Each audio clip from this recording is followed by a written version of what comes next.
and welcome to WIMPS. We're doing a series on the EU elections and we're here at Stormont with Ian Parsley. How would you like to be addressed during this interview? Ian will do fine.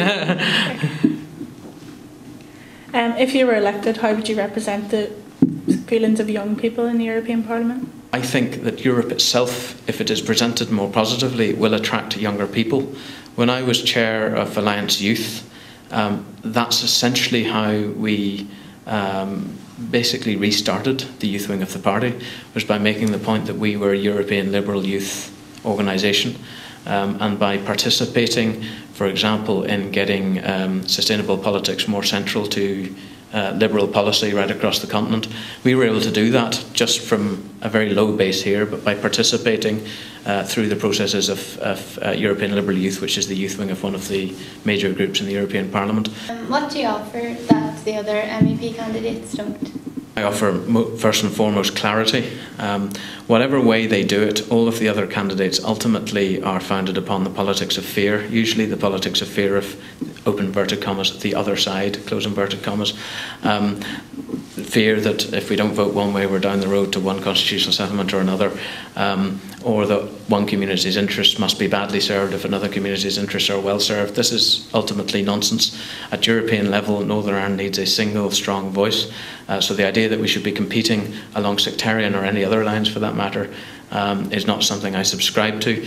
So clarity of purpose. First of all, the other candidates are all either seeking to run away from Europe or roll over to Europe. We are seeking to engage much more positively with Europe, much more stridently on behalf of Northern Ireland. We feel not just that we have to learn from Europe, but it has to learn from us. What is your opinion on the Lisbon Treaty? The Lisbon Treaty is clearly extremely complex. I would view most of it as beneficial to Northern Ireland and to Europe, but not all of it. So as an MEP, I would be seeking to modify it slightly.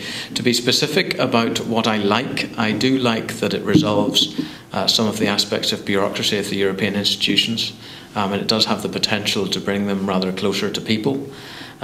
What I dislike is some of the aspects of it that I don't believe could be implemented. For example, I'm not in favour of a single EU High Commissioner having a say for all foreign policy. I simply don't think that's feasible. I think European states are in control of their own foreign policy and in practice do have different foreign interests. So I think such a High Commissioner wouldn't be able to combine all of those interests all of the time.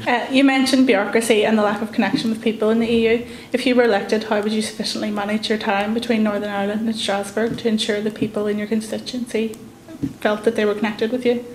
We do talk a lot about EU bureaucracy. Nevertheless, in fact, the scale of the bureaucracy is certainly no greater and probably significantly less than we have here at Stormont and in our departments locally. So, although it's an easy throwaway line, there's lots of EU bureaucracy. I don't think the problem is the amount of regulation coming from the EU. The problem is the standard of regulation coming from the EU. And the problem is that it is all assessed at a very centralised level and it doesn't get assessed at local level, and that's what we need to see. Do you have any stories from the campaign trail? I think we haven't been campaigning for that long, but I do remember from the last campaign trail in particular one story where I approached one house canvassing and a man answered the door and I said I was from the Alliance Party and he said, well, my wife's Alliance. And I said, well, what are you then? He says, oh, I'm Church of Ireland. I didn't know what to do with that, but there you are. Maybe it was a floating voter, I don't know. Oh no, we got almost the first person I canvassed at the last election. Looked in the nicest possible way, a bit like Martina.